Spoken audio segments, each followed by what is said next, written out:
So today we'll be talking about 10 reasons why you should have a business plan. You see, I'm Nigerian, okay? And we tend to be a very informal kind of people. We like to get up and run. We just like to get up and do our things. We don't always apply structure when we're getting things done. And I have a strong feeling this is one of the main reasons why many small businesses tend to fail. Of course, people who are well versed in business and who are trying to establish a big brand or a conglomerate or things like that, they will have all of these things in place. But those who will not likely put these things down, I'm referring to things like business plans, feasibility studies, and so on and so forth, also, ironically, happen to be the main sector keeping the economy vibrant. And these are SMEs, small and medium enterprises. Now, especially if you do not already have experience in that sector. For instance, if you have been working as an apprentice, our brothers in the southeast, the Igbos, have this apprenticeship scheme that seems to work very well to keep their commercial enterprises thriving. So you learn on the job. Usually you come in as an apprentice, you work, you understudy somebody for a period of time, for a period of years. This person already has the experience, practical experience, that is very, very important, and so on and so forth. And then after a certain number of years, maybe 5 years, maybe 10 years, when you've really gathered the knowledge you need, you are set free, so to speak, and given a small amount to start your own thing. Now, even in such circumstances, someone who has an education and is able to put a business plan together might do better than the one who does not. Business plans will not stand alone to make your business thrive, no. But they will certainly give you an edge over a business that does not have one. So let's quickly take a look at 10 very good reasons why you should have a business plan. Yeah? There are many reasons actually, but I've chosen to synthesize them to 10. Firstly, a business plan, the main aim of a business plan is to help you to secure financing for the business.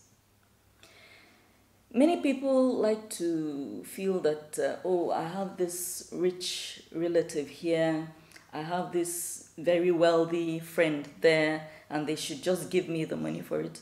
Well, again, like I said, because we have this very informal approach to doing things and a very brother's keeper approach also, you can actually get people who care about you to part with money that way. However, if you are able to present them with a business plan, even if you're not taking it to the bank, even if you're just approaching a friend or family member, and you are able to come with a simple but well laid out business plan, the person will take you more seriously. You need a business plan to help you stay focused. It's very easy to become distracted if you don't already have your business plan down.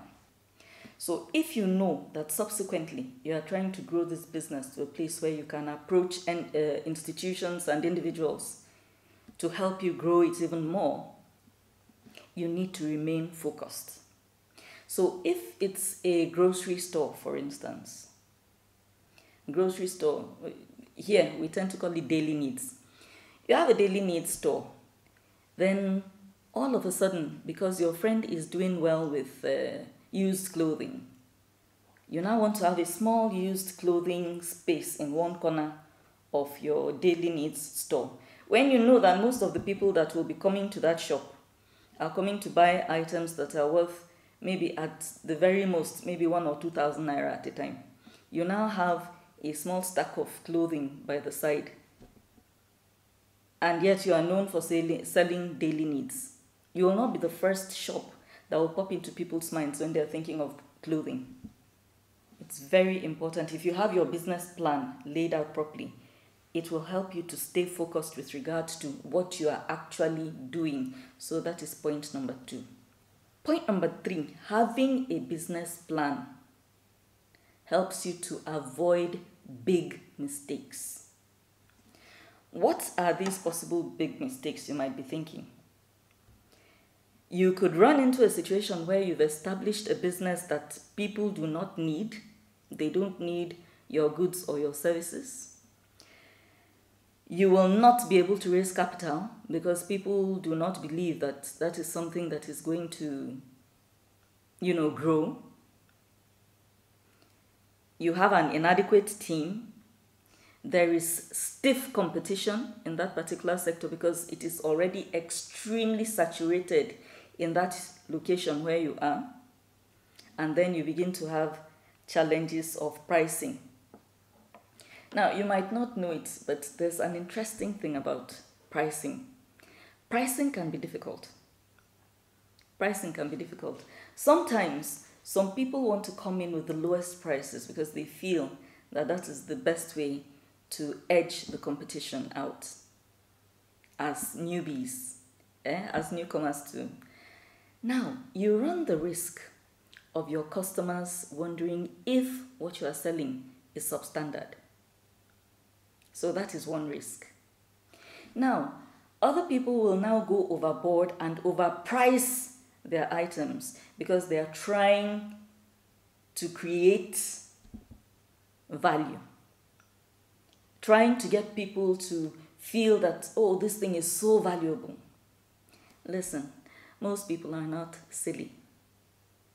Many people already have, except you're selling something that is rare or new, try to have something that strikes a median, something that is in the mid-range, not too high, not too low, something that is sensible enough to put some profit in your pocket, but doesn't wind up ripping off your customers.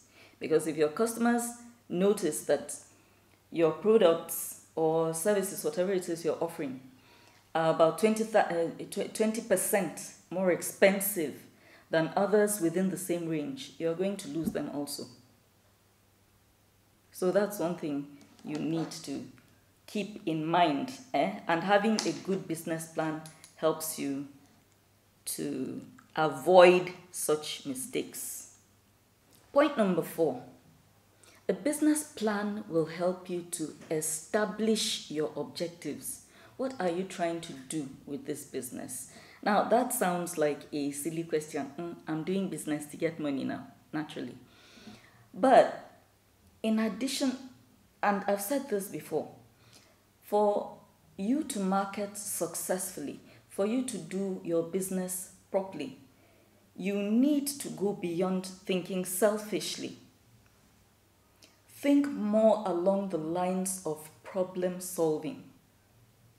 This thing I'm about to do, of what benefit is it? The more beneficial what it is you're trying to do is, the more people you will attract. So if you have your business plan laid out, it will help you to achieve that. You will know what your objectives are. What needs are you going to be able to meet by providing this particular product or service? How do you hope to go about making that happen? And so on and so forth. So you will have those objectives properly lined out. Very important. That is number 4. Number 5, it helps a business plan. A good business plan helps you to prove the viability of the business. Now, in your business plan, it is assumed that you already have a feasibility study. So you now kind of summarize the feasibility of it inside the business plan as well. Then the feasibility itself is the one where the thing is clearly broken down into figures and so on and so forth, and it's an entire financial analysis by itself. But you need to provide a snippet of that inside your business plan. Very important. So, point number 6. It helps you to reduce risk and loss. Except for acts of God or other things that are completely beyond our circumstances. Let's say, for instance, the weather. In Nigeria, we still rely heavily on the whims and caprices of the weather for farming. So let's imagine now that you've put your crop in the ground and the rains don't fall. And there's no provision for any kind of irrigation or anything. That's a huge loss. But it's also the kind of thing that you could not ordinarily have predicted, especially if ordinarily the rain pattern there is reasonably, predictable. There has been no drought in forever and so on and so forth. But it's this year that you decided to go into farming that all of a sudden there's a drought. These are things you cannot predict. But apart from these ones that are completely unpredictable and completely out of your hands, ordinarily you should be able to have a portion inside your business plan that should be under marketing and sales or so, where you have your SWOT analysis, where you check your strengths, weaknesses, opportunities, and threats. You need to do some bit of market analysis to be able to come up with that. Point number 7, and I think I raised this right at the very beginning, but just to reiterate, having a business plan shows that you are serious, because it comes in handy even for you. In the course of sitting down to write that business plan, as you are putting down, you're doing your market research, putting down all these facts and figures and everything, it begins to open up your mind to things that may not have occurred to you. Because 9 out of 10 times, as a small business owner, you're the person who is doing almost everything. And it's very easy to be blinded to what is not working, what is going well, and so on and so forth, because you're managing so many things at the same time. And especially in the case of women, running a home, looking after children, and so on and so forth. It can be very easy to get lost and not know exactly what's up. But once you start putting it down in writing, you'll realize, you'll begin to notice gaps. You'll begin to notice things that you could be doing differently. You'll begin to notice things that ideas will begin to pop into your mind even as you're putting it down. And this helps you as a person to know even better what you need to add or take out to keep that business vibrant. So even for yourself, it is very useful. But above everything else, you are going to be approaching people, most likely. You'll be approaching people with that document. And as I have said before, even when they are family members, don't take it for granted. Is it not Uncle Peter? He will give me the money. But if you come with a business plan right from the get-go, it now goes beyond an act of philanthropy.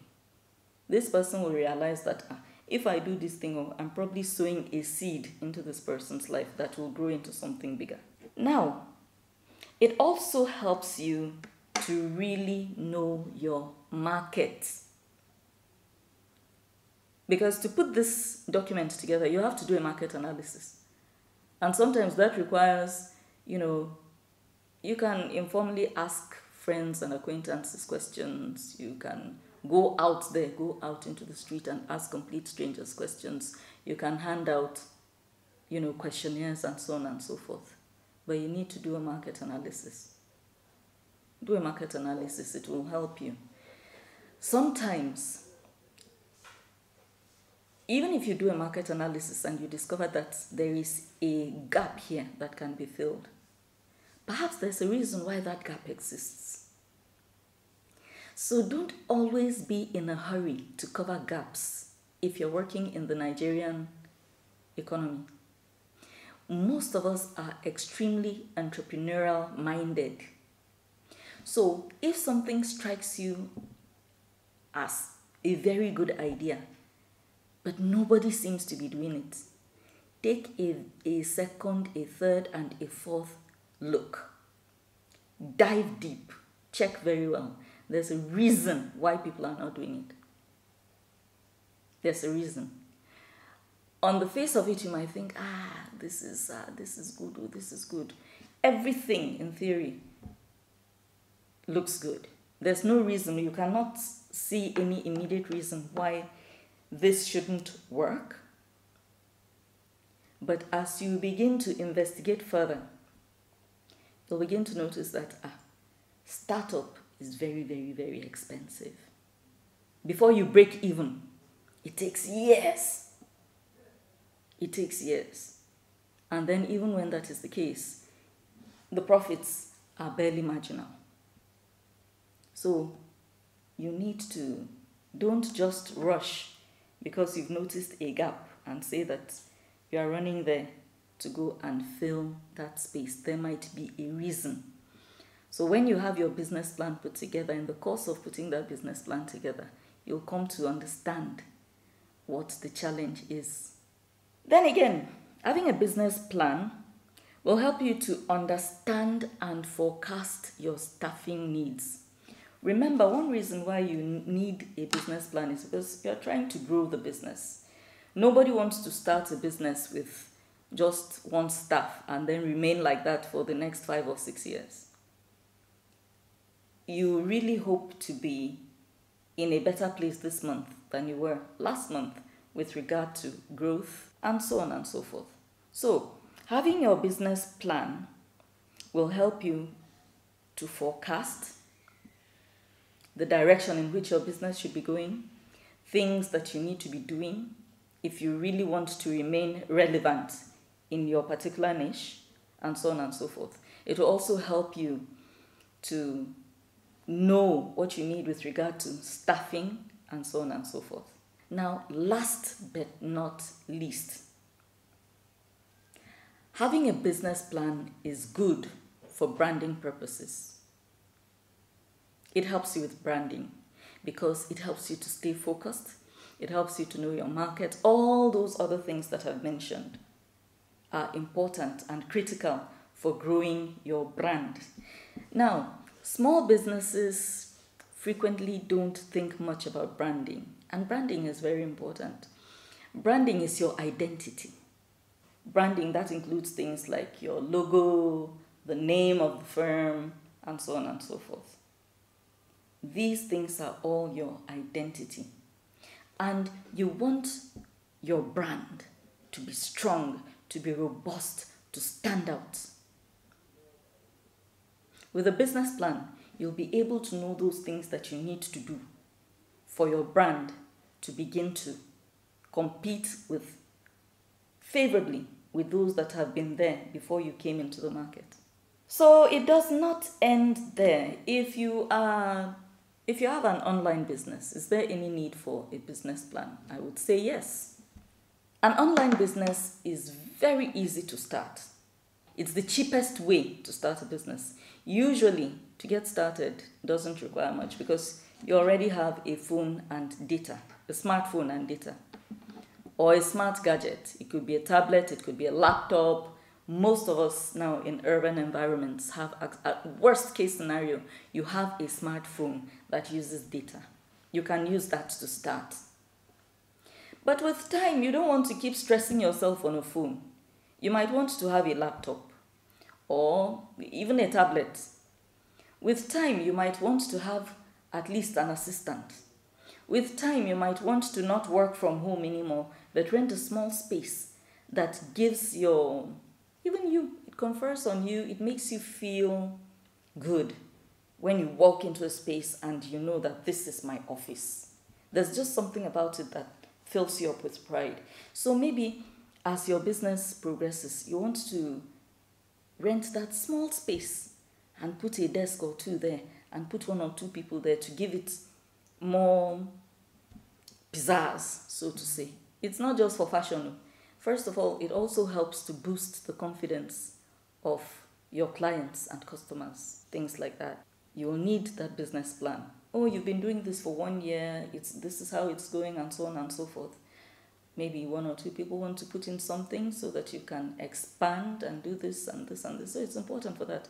So with your online business, you might not really need a hard feasibility report and so on and so forth, because there's very minimal loss of finances with online businesses. So you can afford to, just struggle your way through until you eventually get on your feet. You won't really lose much in the early days of your business. So a feasibility report, okay, it might come in handy to let you know how viable what it is you are doing is. And again, like I said, I'm going to do a video that will focus on feasibility report completely. That will be the next video after this one. But it's not as crucial, it's not as critical as when you have a physical business. So these are the points I want to share with you regarding, why you should consider putting a business plan together. Now, if you have found this information useful, thank you for watching. Kindly like, share, comment, and please do subscribe, because that is how the channel grows.